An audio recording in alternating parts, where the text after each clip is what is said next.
സംസ്ഥാന സർക്കാരിനും CPM-നും ഒന്നുതീരുമ്പോൾ അടുത്ത തിരിച്ചടി. ശബരിമല സ്വർണ്ണക്കൊള്ളയുമായി ബന്ധപ്പെട്ട CPM-ന്റെ പല ഉന്നതന്മാരും സംശയ നിഴലിലാണ്. CPM-ന്റെ വിശ്വസ്തരൊക്കെ ഇപ്പോൾ കസ്റ്റഡിയിലും അറസ്റ്റിലും ഒക്കെയാണ്. ഇതിനിടയിൽ ED-യും CBI-യും ഒക്കെ കേരളത്തിലേക്ക് വരുമോ എന്ന സംശയങ്ങളും ചോദ്യങ്ങളും ഒക്കെയുണ്ട്. വരുമെന്നാണ് സുരേഷ് ഗോപി പറയുന്നത്. മാത്രമല്ല ഹൈക്കോടതിയും ED അന്വേഷണത്തിൽ മുന്നോട്ട് പോകാമെന്ന് വ്യക്തമായിട്ടുണ്ട്. ഇപ്പോൾ Devaswom board president K ജയകുമാറിനെ അയോഗ്യനാക്കണം ഹർജിയുമായി V Ashok ഹാജരാകാൻ ആവശ്യപ്പെട്ട ഹർജി. Thiruvithamkoor Devaswom board president K ജയകുമാറിനെ അയോഗ്യനാക്കണമെന്ന് ആവശ്യപ്പെട്ട് മുതിർന്ന IAS ഉദ്യോഗസ്ഥൻ കോടതിയെ സമീപിച്ചത് സർക്കാരിന് തലവേദനയാകുന്നു. സ്വർണ്ണ കവർച്ച കേസ് വിവാദം തണുപ്പിക്കുന്നതിന്റെ ഭാഗമായി രാഷ്ട്രീയ നേതാക്കളെ ഒഴിവാക്കി IMG ഡയറക്ടറായ K ജയകുമാറിനെ നിയമിച്ചതാണ് ഇപ്പോൾ വിവാദമായിരിക്കുന്നത്. ജയകുമാറിനെ അയോഗ്യനാക്കണമെന്ന് കാട്ടി സംസ്ഥാന കാർഷിക ഉൽപാദന കമ്മീഷണർ ഡോക്ടർ B അശോകാണ് തിരുവനന്തപുരം ജില്ലാ കോടതിയിൽ ഹർജി സമർപ്പിച്ചത്. സർക്കാരിന്റെ ശമ്പളം വെട്ടുന്ന പദവി വഹിക്കുന്നയാൾ തിരുവിതാംകൂർ ദേവസ്വം ബോർഡ് അംഗമോ പ്രസിഡന്റോ ആകുന്നതിന് അയോഗ്യതയുണ്ടെന്ന് ഹർജിയിൽ പറയുന്നു.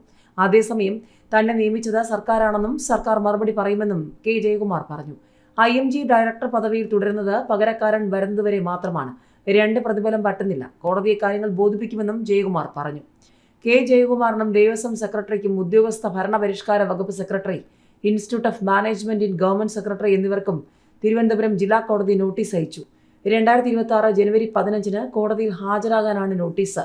K ജയകുമാർ നിലവിൽ സർക്കാർ ഉദ്യോഗസ്ഥർക്ക് പരിശീലനം നൽകുന്ന IMGയുടെ ഡയറക്ടറാണ്. ദേവസ്വം ബോർഡ് അംഗമായും പ്രസിഡന്റായും നിയമിതനായപ്പോഴും സത്യപ്രതിജ്ഞ ചെയ്ത് ചാർജ് ഏറ്റെടുത്തപ്പോഴും തുടർന്ന് ഇപ്പോഴും K ജയകുമാർ സർക്കാർ പദവി വഹിച്ച ശമ്പളം പറ്റുന്ന തെളിവുകൾ നിരത്തിയാണ് ഹർജി ഫയൽ ചെയ്തത്. സർക്കാരിന്റെ കീഴിൽ കേവലം അധിക ചുമതലയായി കാണാനാകുന്ന ഒന്നല്ല ദേവസ്വം ബോർഡ് പ്രസിഡന്റ് പദവിയെന്നും അശോക് വാദിക്കുന്നു. തിരുവിതാംകൂർ, കൊച്ചി ഹിന്ദുമത സ്ഥാപനങ്ങൾ നിയമപ്രകാരം നിയമിതനായ K ജയകുമാർ നിയമത്തിലെ 7(3) വകുപ്പ് പ്രകാരം അയോഗ്യനാണെന്ന് ഹർജിയിൽ പറയുന്നു. ദേവസ്വം ബോർഡ് സ്വയംഭരണാവകാശമുള്ള ഒരു സ്ഥാപനമായി വ്യവസ്ഥ ചെയ്ത് അത് ഉറപ്പാക്കാനുള്ള വ്യവസ്ഥകളാണ് നിയമത്തിലുള്ളത്. നിയമത്തിലെ 7-ാം വകുപ്പിൽ ദേവസ്വം ബോർഡ് അംഗങ്ങളാകുന്നവർക്കുള്ള വിവിധ അയോഗ്യതകൾ വിവരിക്കുന്നത് ആ ലക്ഷ്യത്തോടെയാണ്. എന്നാൽ ദേവസ്വം ബോർഡിന്റെ സ്വതന്ത്ര സ്വയംഭരണാവകാശം ഇല്ലാതാക്കുന്ന നിയമനമാണ് ജയകുമാറിനെ നിയമിച്ചതിലൂടെ സംഭവിച്ചതെന്നും അശോക് ഹർജിയിൽ പറയുന്നു. ഹർജിക്കാർക്ക് വേണ്ടി അഡ്വക്കേറ്റ് ബോറിസ് പോൾ, അഡ്വക്കേറ്റ് സാജൻ സേവ്യർ എന്നിവർ തിരുവനന്തപുരം ജില്ലാ കോടതിയിൽ ഹാജരായി.